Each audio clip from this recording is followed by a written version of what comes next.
Double entry system. सो आज के class में हम सभी पढ़ने जा रहे हैं एक चैप्टर है थ्योरी का, चैप्टर नंबर 5 जिसका नाम है डबल एंट्री सिस्टम। तो आप सभी को बता दें कि डबल एंट्री सिस्टम ये चैप्टर का नाम है, बट इसकी शुरुआत इस तरह से नहीं होती है। तो आइए जानते हैं इसकी शुरुआत कैसे होती है। पहले तो हम ये बता दें कि डबल एंट्री सिस्टम को ही हिंदी में दोहरा लेखा प्रणाली के नाम से जाना जाता है। किस नाम से? दोहरा लेखा प्रणाली। किस नाम से जाना जाता है बाबू? दोहरा लेखा प्रणाली के नाम से जाना जाता है। समझ गए क्या? बोलो ना। तो अब ये क्या होता है दोहरा लेखा प्रणाली, ये जानने से पहले आप सबको ये जानना होगा कि सर ये दोहरा हो चाहे तेहरा हो चाहे इकहरी हो, कोई भी हो, लेखा प्रणाली है ना, अकाउंटिंग सिस्टम है ना। तो सर ये अकाउंटिंग सिस्टम क्या होता है पहले इसको तो जानिए। इसीलिए मैंने कहा कि दोहरा लेखा प्रणाली नाम जरूर है, बट शुरुआत इस तरह से नहीं होता है। शुरुआत कैसे होता है सर? तो पहले तो ये कोई अकाउंटिंग सिस्टम है। तो सर ये अकाउंटिंग सिस्टम होता क्या है और अकाउंटिंग सिस्टम कितने प्रकार का होता है, उसमें ये अकाउंटिंग सिस्टम जिसके बारे में आप कह रहे हो डबल एंट्री सिस्टम, ये क्या है तब हम लोग जानेंगे, है ना। फिलहाल इसके पीछे इसके हम लोग हिस्ट्री को जानते हैं, या कह ले तो इसके बैकग्राउंड को जानते हैं, है कि नहीं, और फिर इस पर आएंगे हम लोग। तो आइए सबसे पहले हम लोग क्या लिखेंगे यहाँ पर? सबसे पहले क्या लिखेंगे? अकाउंटिंग सिस्टम के बारे में। किसके बारे में लिखेंगे सर? Accounting system. और आप लोग जानिए कि सर ये जो अकाउंटिंग सिस्टम यानी कि लेखांकन प्रणाली है, लेखांकन का लेखा प्रणाली जो है ये दो प्रकार का होता है। कितने प्रकार का होता है? सामान्य तौर पे दो ही प्रकार का जानने को मिलता है। किसी किसी किताब में या आपकी किताब में भी हो सकता है दो से अधिक, तीन दे दे या चार भी दे सकता है, बट काम के लिए दो ही जाना जाता है। ठीक है सर। क्या होता है सर? तो एक होता है सिंगल एंट्री सिस्टम और दूसरा हो जाएगा डबल एंट्री सिस्टम। समझ रहे हो क्या? ये दो प्रकार का एंट्री सिस्टम होता है जिसके तहत हम लोग अकाउंटिंग करते हैं, या दुनिया में किसी भी बिजनेस ऑर्गेनाइजेशन का अकाउंटिंग होता है, या तो सिंगल एंट्री सिस्टम के तहत या तो डबल एंट्री सिस्टम के तहत। तो सर ये सिंगल एंट्री सिस्टम क्या है, डबल एंट्री सिस्टम क्या है, सबके बारे में जानेंगे। उसके पहले हम लोग अकाउंटिंग सिस्टम के बारे में जानेंगे। ठीक है, तो आइए पहला टॉपिक लिखते हैं। क्या लिखते हैं सर? पहला टॉपिक मीनिंग ऑफ, हाँ हिंदी में अगर किसी को जानना है तो जान लीजिए, सिंगल एंट्री सिस्टम को कहते हैं एकहरी लेखा प्रणाली। एकहरी लेखा प्रणाली। और डबल एंट्री सिस्टम में दोहरा लेखा प्रणाली। समझ गए बात? तो चलिए इसमें सबसे पहले हम लोग क्या जानेंगे? अकाउंटिंग सिस्टम के बारे में। अकाउंटिंग सिस्टम क्या होता है? ये अकाउंटिंग सिस्टम, तो आइए लिखते हैं अकाउंटिंग सिस्टम के बारे में। अकाउंटिंग सिस्टम मतलब अकाउंटिंग करने का एक ऐसा सिस्टम जिसमें कि हम लोग ट्रांजैक्शन के, बिजनेस के ट्रांजैक्शन को इस प्रकार से रिकॉर्ड करते हैं कि अकाउंटिंग में दिया गया, अकाउंटेंसी में दिया गया जितने भी रूल्स रेगुलेशन हैं, कॉन्सेप्ट्स हैं, प्रिंसिपल्स हैं, वो सब के सब अप्लाई हो जाए और हमारा अकाउंटिंग बेहतर तरीके से प्रेजेंट हो जाए। ऐसे ही तरीके को हम लोग क्या बोलते हैं? ऐसे ही अकाउंटिंग करने के तरीके को अकाउंटिंग सिस्टम कहा जाता है। लेखांकन की एक प्रणाली कही जाती है कि एक ऐसा सिस्टम बना दिया गया है कि भाई आपको ये करना है, इसके बाद ये करना है, ऐसे करना है, इसके बाद ये करना है, इसके बाद ये करना है, ऐसे करना है। वो पूरा सिस्टम एक बना दिया गया है जिसके तहत आप लोग क्या करते हो? अकाउंटिंग करते हो। ठीक है, जिसमें जो भी हम लोग अकाउंटिंग करते हैं शुरू से अंत तक, उसमें हम लोग ये पाते हैं कि जितने भी अकाउंटिंग के रूल्स रेगुलेशन बनाए गए हैं, प्रिंसिपल्स बनाए गए हैं, कॉन्सेप्ट्स बनाए गए हैं, वो सारे के सारे क्या हो जाते हैं? अप्लाई हो जाते हैं, लागू हो जाते हैं। ठीक है, और हमारा अकाउंटिंग फाइनेंशियल स्टेटमेंट बेहतर से बेहतर तरीके से प्रेजेंट हो पाता है पब्लिक के सामने, लोगों के सामने। Right sir. तो चलिए थियोरेटिकली इसको हम लोग इंग्लिश में लिख भी लेते हैं कि ये कहना क्या चाहता है। तो लिखेंगे अकाउंटिंग सिस्टम के बारे में, the system design to recording transaction. क्या लिखेंगे? द सिस्टम डिजाइंड, एक ऐसा सिस्टम जिसको डिजाइन किया गया है, design to recording transactions and events of a business and account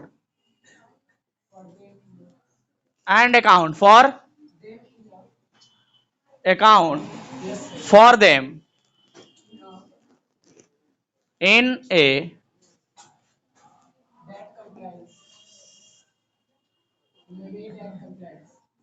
इन अ वे, एक ऐसे तरीके से जो कि डेट कंप्लाई, जो कि लागू हो जाते हैं सारे के सारे, that complies, that complies, that complies with its policies, policies and procedures, ठीक है, इज कॉल्ड अकाउंटिंग सिस्टम। मतलब कहता है कि एक ऐसा सिस्टम जिसको डिजाइन किया गया है क्या करने के लिए सर, तो ट्रांजैक्शन और इवेंट्स, बिजनेस के ट्रांजैक्शन और इवेंट्स को रिकॉर्ड करने के लिए, इस तरीके से कि जितने भी पॉलिसीज और प्रोसीजर्स है अकाउंटिंग के, वो सारे के सारे क्या हो जाए, कंप्लाइज हो जाए, मतलब उस पर लागू हो जाए और हमारा प्रेजेंटेशन बेहतर हो सके। ठीक है, इसी सिस्टम को हम लोग क्या बोलते हैं, अकाउंटिंग सिस्टम बोलते हैं। मैंने सिंपल भाषा में कहें तो अकाउंटिंग सिस्टम क्या है, तो अकाउंटिंग करने का तरीका, लेखांकन करने का तरीका, जिस तरीके से डिजाइन किया गया है उसी तरीके को हम लोग क्या कहते हैं, अकाउंटिंग सिस्टम कहते हैं। अकाउंटिंग करने के तरीके को ही क्या कहा जाता है, अकाउंटिंग सिस्टम कहते हैं। और वो तरीका दो प्रकार का है, पहला सिंगल इंटरेस्ट सिस्टम और दूसरा डबल इंटरेस्ट सिस्टम। तो अभी अभी आप लोगों ने ऊपर लिखा है सिंगल इंटरेस्ट सिस्टम और डबल इंटरेस्ट सिस्टम के बारे में, है कि नहीं, बोलो ना। तो चलिए सर, आइए जानते हैं आप लोग से सबसे पहला टॉपिक जो कि है सिंगल इंटरेस्ट सिस्टम, माने टाइप्स ऑफ, यहां बना लेंगे एक topic, types of accounting system, types of accounting system. और टाइप्स ऑफ अकाउंटिंग सिस्टम में दो हिस्सा कर देंगे, एक को कर लेंगे सिंगल इंटरेस्ट सिस्टम और दूसरे को कर लेंगे डबल एंट्री सिस्टम। यानी लेखांकन प्रणाली के प्रकार, हिंदी में अगर कहना होगा तो कैसे कहेंगे, लेखांकन प्रणाली के प्रकार। कितने प्रकार के होते हैं, सामान्य तौर पे दो प्रकार के होते हैं, सिंगल इंटरेस्ट सिस्टम और डबल इंटरेस्ट सिस्टम। मतलब एक हरी लेखा प्रणाली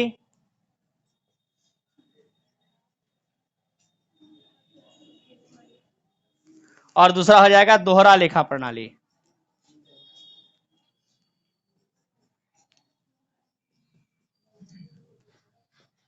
ठीक है, तो आइए अब जानते हैं कि सर ये सिंगल इंटरेस्ट सिस्टम क्या होता है, पहले जान लेते हैं, और फिर चूंकि चैप्टर का नाम डबल इंटरेस्ट सिस्टम है तो डबल इंटरेस्ट सिस्टम के बारे में डिटेल में हम लोग जानेंगे। ठीक है, पहले सिंगल इंटरेस्ट सिस्टम का मीनिंग जान लेते हैं, डेफिनेशन जान लेते हैं। थोड़ा सा बस आपको बता दें कि सर सिंगल इंटरेस्ट सिस्टम भी आपके सिलेबस 11th में पूरा का पूरा एक चैप्टर दिया हुआ है, सिंगल इंटरेस्ट सिस्टम के नाम से पूरा एक चैप्टर दिया है, आपकी किताब का सबसे लास्ट चैप्टर, चैप्टर नंबर 23। ठीक है, और ये चैप्टर भी हम पढ़ाएंगे, और जब चैप्टर नंबर 23 पढ़ाएंगे, मतलब सिंगल इंटरेस्ट सिस्टम जब चैप्टर पढ़ाएंगे, तो उस समय सिंगल इंटरेस्ट सिस्टम के बारे में विशेष चर्चा करेंगे, ढेर सारा चर्चा करेंगे डिटेल में, है ना, थ्योरेटिकली भी और प्रैक्टिकल क्वेश्चंस भी ढेर सारा बनवाएंगे। समझ गए बात, बोलो कोई दिक्कत। फिलहाल यहाँ पर सिर्फ डेफिनेशन जान लेंगे और आगे बढ़ जाएंगे। क्यों सर, क्योंकि हमें फोकस किस पर करना है, डबल इंटरेस्ट सिस्टम पे, क्योंकि चैप्टर का नाम क्या है, डबल इंटरेस्ट सिस्टम। ठीक है, तो चलिए फटाक से इसको मिटा करके और हम लोग चर्चा करते हैं सिंगल इंटरेस्ट सिस्टम के बारे में, और जब वो हो जाएगा तो डबल इंटरेस्ट सिस्टम के बारे में डिटेल में बताएंगे। ठीक है, चलो मिटाया गया, do it fast, done everyone, आगे बढ़े। तो चलिए शुरू करते हैं सिंगल इंटरेस्ट सिस्टम के बारे में।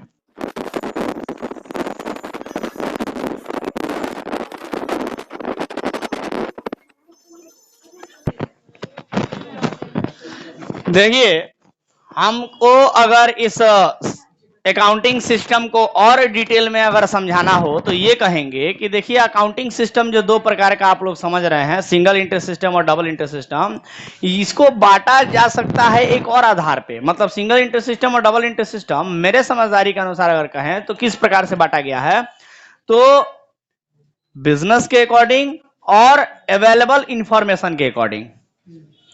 ये दो आधार पर अकाउंटिंग सिस्टम को बांटा जाता है मेरे अकॉर्डिंग। अगर हम बात करें तो बिजनेस के अकॉर्डिंग और बिजनेस के साथ इंफॉर्मेशन कितना अवेलेबल है उसके अकॉर्डिंग।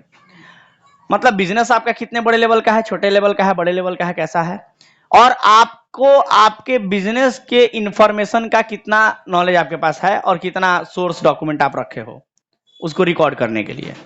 इन दो आधार पे हम लोग अकाउंटिंग के सिस्टम को बांट सकते हैं दो प्रकार से, सिंगल इंटरेस्ट सिस्टम और डबल इंटरेस्ट सिस्टम के आधार पे। समझ गए बात? क्यों, आइए अभी समझ लेते हैं। तो पहला है सिंगल इंटरेस्ट सिस्टम। और क्या कहता है सिंगल इंटरेस्ट सिस्टम, यानी एकहरा लेखा प्रणाली क्या कहता है? सिंगल एंट्री सिस्टम क्या कहता है, आइए देखते हैं। सिंगल इंटरेस्ट सिस्टम का हिंदी आप लोग जानते हो ना, एकहरी लेखा प्रणाली।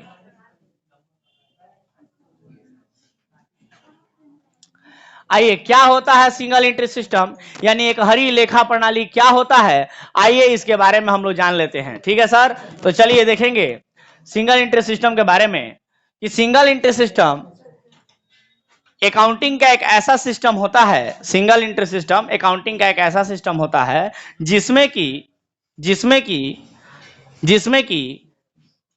पर्सनल अकाउंट्स, आप लोग अकाउंट तो पढ़े हो ना, personal account, real account, nominal account.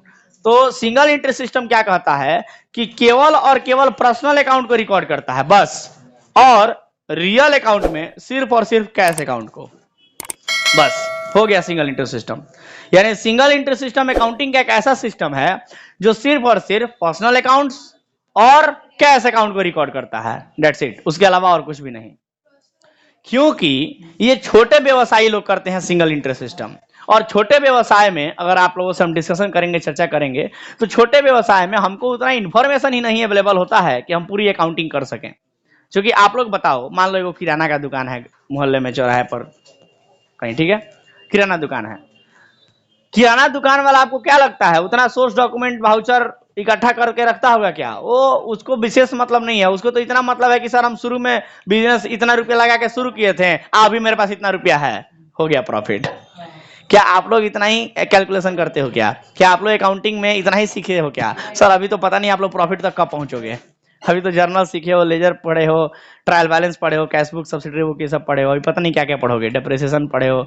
ये सब कुछ भी अकाउंटिंग छोटा व्यवसायी नहीं करता है जो किराना का दुकान चलाता है, जो छोटे व्यवसायी लोग हैं। ये सब अकाउंटिंग करते हैं क्या? नहीं सर, वो तो एगो पुराना धुराना कॉपी रखते हैं, एगो पेन रखते हैं, हाँ भाई उधार में बेचे हैं, तुमको उधार में बेचे हैं, नमो बोलो क्या है तुम्हारा, लिख देते हैं, है ना। आज जब पैसा दोगे तो उसको काट देंगे, समझ रहे हो। नामवा लिख दिए मैंने पर्सनल अकाउंट, आप पैसा दिए तो नामवा काट दिए मैंने कैश अकाउंट। सर इसके अलावा कोई रिकॉर्डिंग होता ही नहीं है उनके पास, personal account and cash account, हो गया रिकॉर्डिंग खत्म। और इसी के आधार पे प्रॉफिट लॉस का पता लगाना होता है, क्योंकि उनके पास उतना इंफॉर्मेशन नहीं है कि हम लोग जैसे डबल इंटरेस्ट सिस्टम करते हैं, डेबिट क्रेडिट का काम करते हैं, उस तरीके से करके हम लोग प्रॉफिट लॉस निकालें। पॉसिबल ही नहीं है, क्योंकि उन लोग हमको उतना इंफॉर्मेशन बताएंगे ही नहीं। हम लोग अकाउंटिंग तो तब करेंगे ना जब हमको इंफॉर्मेशन पता होगा, उनके पास उतना इंफॉर्मेशन होता ही नहीं है। तो इसीलिए मैंने कहा था कि बिजनेस के साइज के आधार पे और अवेलेबल इंफॉर्मेशन के आधार पे हम लोग अकाउंटिंग के सिस्टम को बांट सकते हैं दो प्रकार से, सिंगल इंटरेस्ट सिस्टम और डबल इंटरेस्ट सिस्टम। जिसमें सिंगल इंटरेस्ट सिस्टम कहता है कि छोटे व्यवसायी लोग करते हैं, और क्योंकि उनके पास इंफॉर्मेशन अवेलेबल नहीं होता है, जिसके वजह से वो लोग सिर्फ और सिर्फ पर्सनल अकाउंट को रिकॉर्ड करते हैं और कैश अकाउंट को रिकॉर्ड करते हैं, उनकी अकाउंटिंग वहीं खत्म हो जाती है, प्रॉफिट लॉस उतना ही में निकल जाता है। लेकिन क्या ये प्रॉफिट और लॉस जो निकल के आता है, क्या वो एग्जैक्ट माना जाएगा? क्या वो साइंटिफिक माना जाएगा? साइंटिफिक नहीं माना जाएगा, क्योंकि ना आप डेप्रिसिएशन कैलकुलेट कर रहे हो, ना आप मतलब नॉमिनल अकाउंट को रिकॉर्ड कर रहे हो, तो आप पूरा रिकॉर्डिंग कहाँ कर रहे हो? तो साइंटिफिक तरीके से देखा जाए तो वो ठीक नहीं है कि नहीं। साइंटिफिक किसको माना जाता है? डबल इंटरेस्ट सिस्टम को, जो डेबिट क्रेडिट के माध्यम से रिकॉर्ड हुआ हो, है कि नहीं। यहाँ तो सर बस काम चला दिया जा रहा है, काम चला दिया जा रहा है कि चलो ऊपर ऊपर हिसाब बता दो ना यार, इतना भी क्या आप छोटे व्यापारी को इतना भी तुम अकाउंटेंट बैठाओगे उसके यहाँ, पता चलेगा जितना कमाता नहीं उससे ज्यादा अकाउंटेंट को सैलरी देना पड़ गया। समझ रहे हो बात? बड़े व्यवसायियों के लिए होता है कि प्रॉपर अकाउंटेंट बैठाएं, उससे अकाउंटिंग का काम करवाएं, उसको सैलरी दें, है कि नहीं। प्रॉफिट एग्जैक्ट निकल के आएगा, टैक्सेशन में काम आएगा, है कि नहीं, और बहुत सारी चीजें होंगी। तो बड़े व्यवसायियों के लिए होता है डबल इंटरेस्ट सिस्टम, बट छोटे व्यवसायियों के लिए होता है सिंगल इंटरेस्ट सिस्टम, ठीक है। उनको विशेष हिसाब किताब से मतलब नहीं होता है। वो कहते हैं कि क्या यार मेरा व्यवसाय है, छोटा सा तो है, हम खुद ही हिसाब समझ लेते हैं, हमको अकाउंटिंग की विशेष जरूरत नहीं है। तो वो लोग सिंगल इंटरेस्ट सिस्टम के तहत अकाउंटिंग खुद ही कर लेते हैं। आया बात समझ में? तो आइए सर, बहुत सारा बात बताएं आप लोगों को हम सिंगल इंटरेस्ट सिस्टम के बारे में, जरा इसको लिख भी लेते हैं। तो लिखेंगे, बोलिएगा, जरा ध्यान दीजिएगा सिंगल इंटरेस्ट सिस्टम के बारे में कि सिंगल इंटरेस्ट सिस्टम क्या है sir?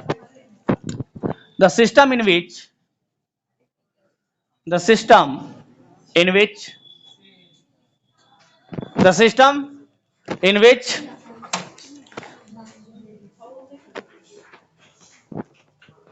as a rules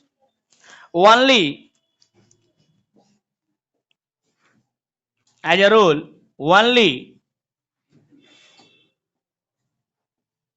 personal account and cash account, personal account and cash account, personal account and cash account are recorded. Personal account and cash account are recorded, जिसमें personal account और cash account record किया जाता है। Are recorded, बस इतना ही, recorded या maintained लिख सकते हैं। आर मेंटेन्ड लिख दीजिए, ज्यादा सुटेबल रहेगा। Are maintained, that's it, is called single interest system.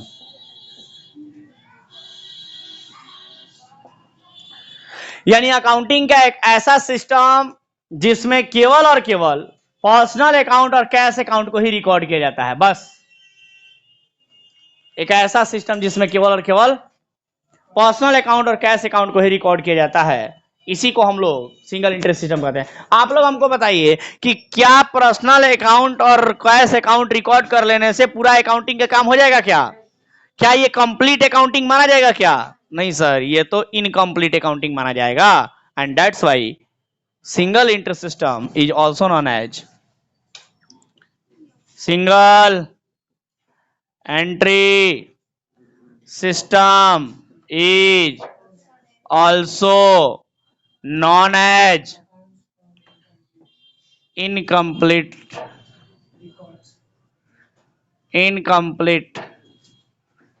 record system। समझ गए बात? इनकम्प्लीट रिकॉर्ड सिस्टम के नाम से भी इसको जाना जाता है, इनकम्प्लीट रिकॉर्ड सिस्टम। आप देख सकते हैं नाम से ही पता चल जा रहा है सर, क्योंकि ये कंप्लीट नहीं है ना। कैसे कंप्लीट कहिएगा? पर्सनल अकाउंट या कैश अकाउंट रिकॉर्ड कर लेने से हो गया, तो ये कंप्लीट नहीं होता है, इसीलिए इसको इनकम्प्लीट रिकॉर्ड सिस्टम के नाम से जाना जाता है।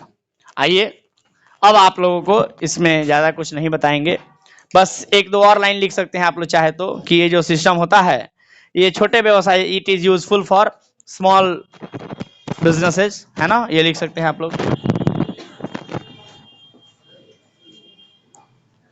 यूजफुल या सुटेबल कह सकते हैं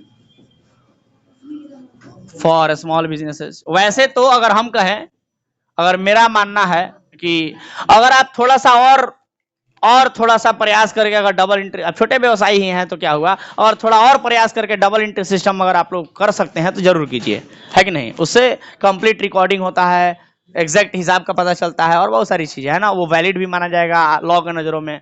सिंगल इंटरेस्ट सिस्टम इनकम्प्लीट होता है, लॉ के नजर में भी ये मान्य नहीं होगा, है कि नहीं? आधा अधूरा रिकॉर्डिंग लॉ के नजर में कैसे मान्य होगा?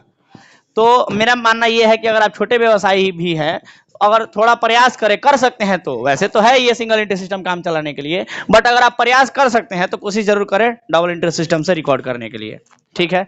और नहीं कर पा रहे हैं तो वेलकम टू कॉमर्स 2.0, आपको सिखाया जाएगा कि अकाउंटिंग करते कैसे हैं डिटेल में, राइट? चलिए आइए no problem sir, no problem.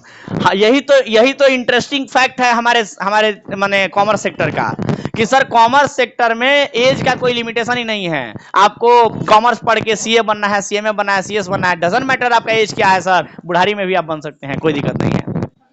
Yes, as limitation है ही नहीं इसमें। आप लोगों ने हाफ सीए वेब सीरीज आया था, देखा क्या? उसमें दिखाया है कि 59 साल के एक व्यक्ति सीए बने हैं। 59 साल में, बार बार एग्जाम्पल के रूप में बोलता है सब वेब सीरीज में, 59 साल में। समझ रहे बात? यही तो खास बात है हमारे कॉमर्स सेक्टर की, इसमें एज लिमिटेशन है ही नहीं। अगर चाह, हाँ कोई किसी का पढ़ाई छूट गया है, जॉब वगैरह में है, या अब मान लो कि पापा टाइप लोगों का आदमी, अंकल लोगों का टाइप का आदमी, एज का आदमी है ना, पढ़ना चाहता है, वेलकम है कॉमर्स 2.0 में, आके पढ़ सकते हैं, कोई दिक्कत नहीं है। ठीक है, इसमें एज लिमिटेशन नहीं होता है। कुछ नहीं तो नॉलेज के लिए आके पढ़ सकते हैं, क्योंकि इतना मजेदार चीज जो है, और हमारे यहाँ तो देखते ही आप लोग कितने मजे मजे में हर कॉन्सेप्ट को समझाया जाता है। क्लास में बैठिए, 2 दिन में फाइन हो जाइएगा, है कि नहीं? चलिए सर आगे बढ़ते हैं और दूसरा टॉपिक लिखते हैं, जो अपना मेन टॉपिक है आज का, वो अब शुरू होने जा रहा है, जिसका नाम है डबल एंट्री सिस्टम, मतलब दोहरा लेखा प्रणाली। क्या होता है दोहरा लेखा प्रणाली यानी डबल इंटरेस्ट सिस्टम? क्या होता है सर? तो डबल इंटरेस्ट सिस्टम क्या होता है, कोई बताएंगे? तो लिखेंगे डबल इंटरेस्ट सिस्टम के बारे में लिखेंगे, double entry system is a system of accounting. Accounting का एक ऐसा सिस्टम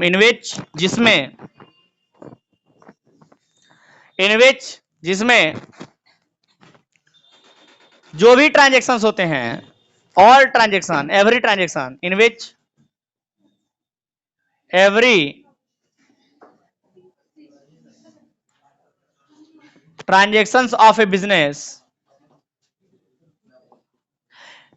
का कोई भी ट्रांजेक्शन हो, every transactions of A business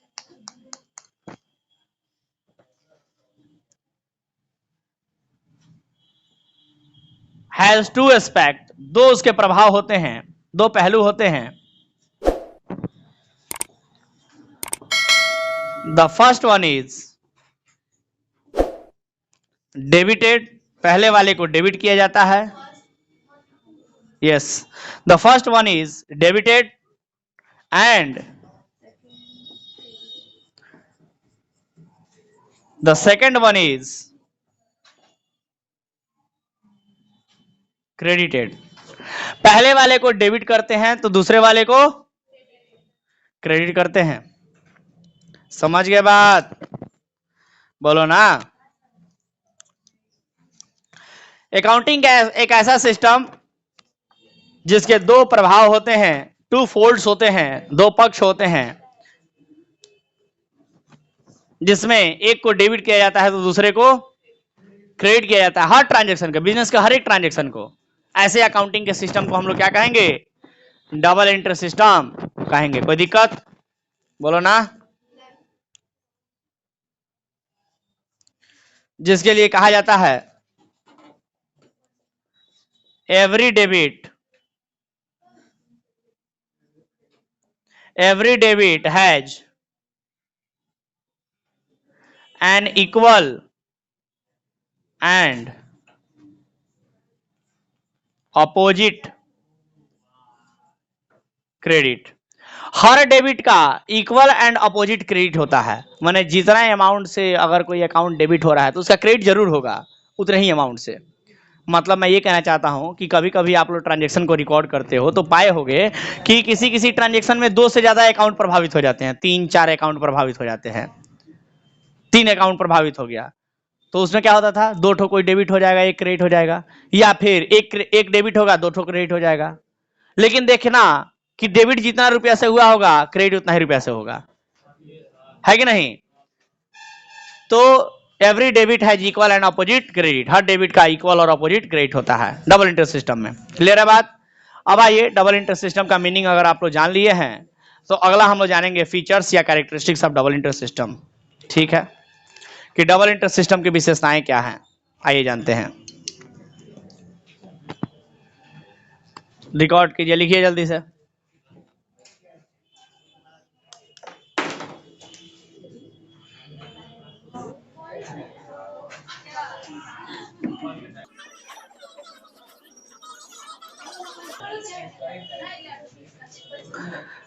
चलो लिखेंगे फीचर्स या characteristics of double entry system. Double entry system का फीचर्स या कैरेक्टरिस्टिक्स क्या होता है, ये हम लोग लिखने जा रहे हैं। ठीक है, तो चलो लिखेंगे। ये सभी के सभी बिजनेस ट्रांजैक्शन के को दो अकाउंट में रिकॉर्ड करता है, या हर बिजनेस ट्रांजैक्शन को दो अकाउंट में बांटता है। ऐसा बोल सकते हैं क्या? कम से कम every business transaction has two aspect, बोल सकते हैं every business transaction has two effect, बोल सकते हैं क्या? हर बिजनेस ट्रांजैक्शन के दो प्रभाव होते हैं according to double entry system. दोहरा लेखा प्रणाली की यह विशेषता है कि हर बिजनेस ट्रांजैक्शन को दो पक्षों में रिकॉर्ड करेगा ही करेगा। बोलो ना, कोई दिक्कत किसी को? उसके बाद लिखेंगे recording of both personal and impersonal accounts. देखो, सिंगल इंटर सिस्टम में सिर्फ पर्सनल अकाउंट रिकॉर्ड होता था, रियल भी पूरा नहीं होता था, रियल में सिर्फ कैश। लेकिन ये पर्सनल, रियल, नॉमिनल सब रिकॉर्ड करता है, मतलब पर्सनल और इम्पर्सनल दोनों बोल सकते हैं क्या? क्योंकि रियल और नॉमिनल इम्पर्सनल में आते हैं। बोलो ना जी, तो लिख देंगे it records both personal and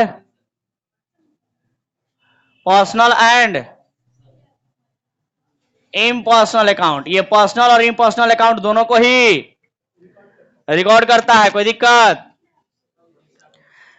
every account has two sides, हर अकाउंट के दो साइड्स होते हैं। Every account has two sides, हर अकाउंट के दो साइड होते हैं। चौथा लिखेंगे recording according to certain rules. इसमें रिकॉर्डिंग यूं ही नहीं हो जाता है, बल्कि कुछ रूल्स रेगुलेशन होते हैं, उनके अकॉर्डिंग रिकॉर्डिंग करना पड़ता है। It is recorded according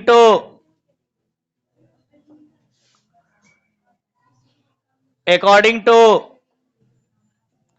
certain rules, है कि नहीं? सर्टेन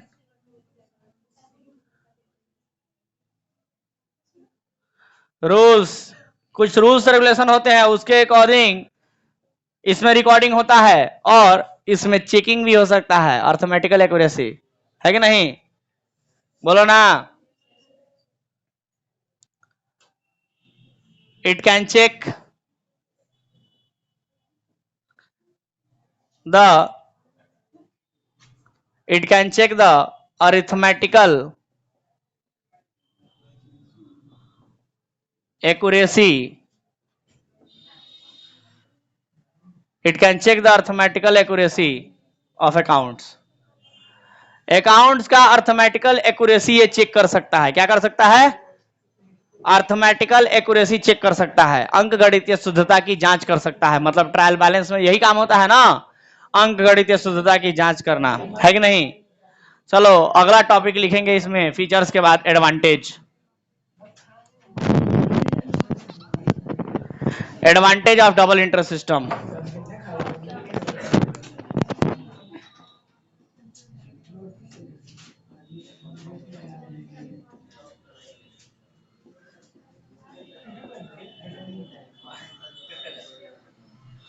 डबल इंटरेस्ट सिस्टम का एडवांटेज हम लोग जानेंगे, ठीक है? क्या क्या एडवांटेज है सर? तो चलिए लिखेंगे। फायदा नंबर 1 कि सर ये साइंटिफिक सिस्टम है। क्या है? It is a scientific system.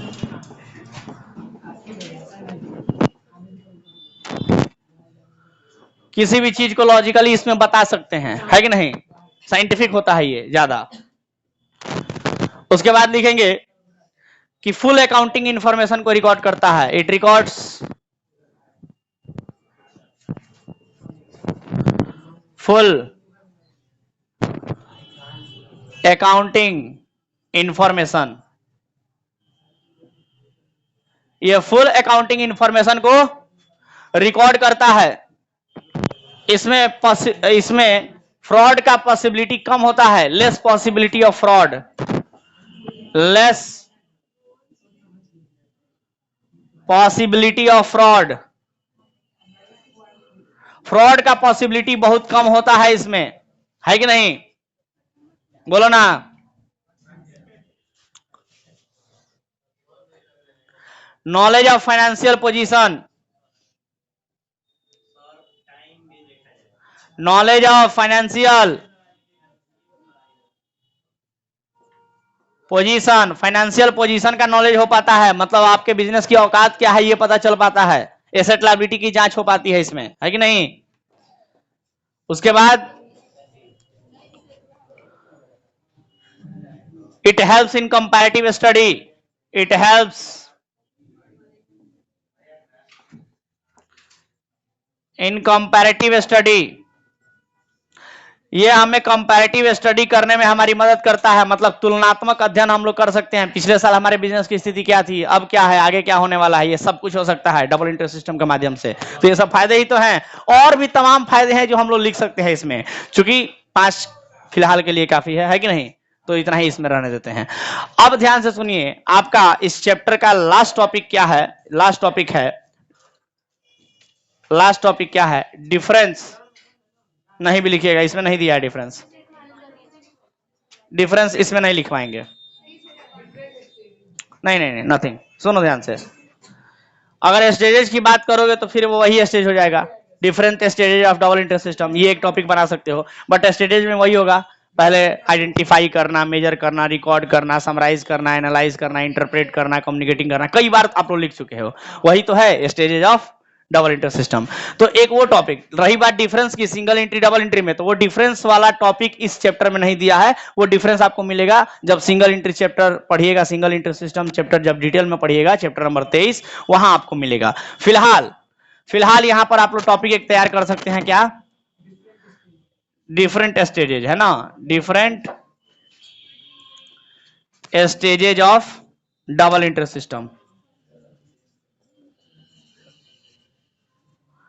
Double interest system का डिफरेंट स्टेज आप लोग तैयार कर सकते हैं, ठीक है? और स्टेज कौन कौन से होंगे? सबसे पहले आइडेंटिफाइंग, ऑलरेडी आप लोग जानते हो, बोलो। आइडेंटिफाइंग के बाद मेजरिंग, मेजरिंग के बाद रिकॉर्डिंग, रिकॉर्डिंग के बाद क्लासिफाइंग, क्लासिफाइंग के बाद समराइजिंग,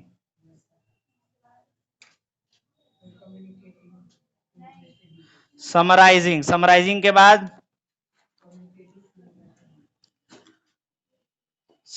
के बाद एनालाइजिंग, एनालाइजिंग एंड इंटरप्रेटिंग, इसी में आएगा। एंड लास्ट हो जाएगा कम्युनिकेटिंग,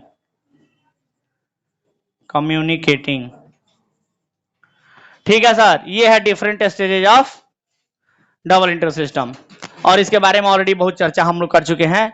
कौन से चैप्टर में? ढेर सारे चैप्टर में, जैसे कि पहला ही चैप्टर हम लोग जो पढ़ रहे थे अकाउंटिंग के बारे में, उसमें भी अकाउंटिंग प्रोसेस जाना था, प्लस एक और चैप्टर हम लोगों ने पढ़ा था प्रोसेस ऑफ अकाउंटिंग, उसमें भी हम लोगों ने इसके बारे में डिटेल में चर्चा किया था। दैट्स इट, ये चैप्टर खत्म होता है, ठीक है? ये चैप्टर खत्म होता है।